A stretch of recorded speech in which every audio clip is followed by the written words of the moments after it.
Well, I suppose going back many years, there was a lot of conflict between seals and well, I suppose originally the islanders, people living on the island, they hunted seals and well, they would have used the seals, the blubber for oil and lamps and things like that.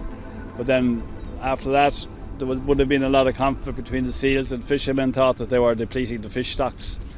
And there was quite a few instances where they were, illegally culled and begging it in places, and it got a lot of actually international publicity, bad publicity.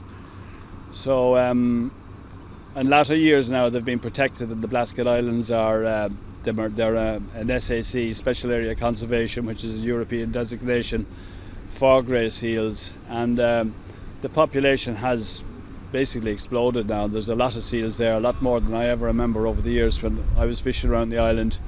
Some people say they're out of proportion, out of balance, but nature has a way of balancing itself, so anything could happen. You could get great white sharks coming along predating on them, you could get killer whales predating on them, you could get a repetition of that virus that was there years ago, herpes or something, that knocked out a lot of seals. So it'll probably all get in balance again, but for the time being it's good to see they've made a total recovery, you'd have to say that.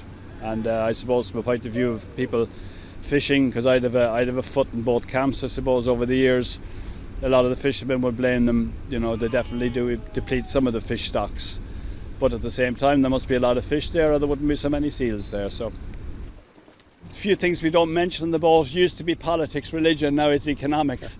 So people like to go out in the boat, to get away from it all, and they like to get into nature and to see nature.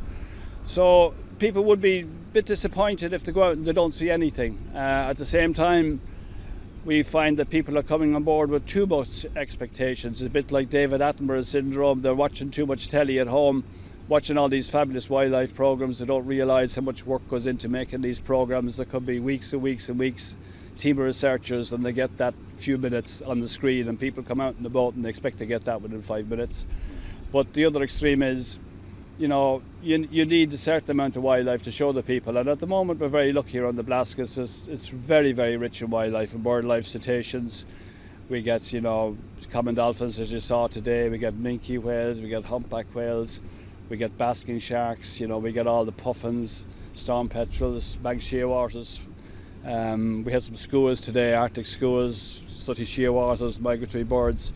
So it's a really, really rich resource, and I don't think a lot of Irish people even appreciate it as much as, they get the foreign people coming here, people from Germany and England next door, and they're just blown over by the wildlife here. So it's something that we really need to appreciate more in this country and see it as a resource to be treasured, and also as something that can give employment to local people. And apart from the work that we have on the boat, a bit of employment, people like yourselves, you're staying in the B&B overnight, you're going to have a meal around here someplace, maybe a couple of pints. So it is very evenly spread among the community, that kind of that resource, and it's worth it. People think it's just the people bringing people out in the tour are making the money out of it, but it's not. There's a much wider base than that in the community.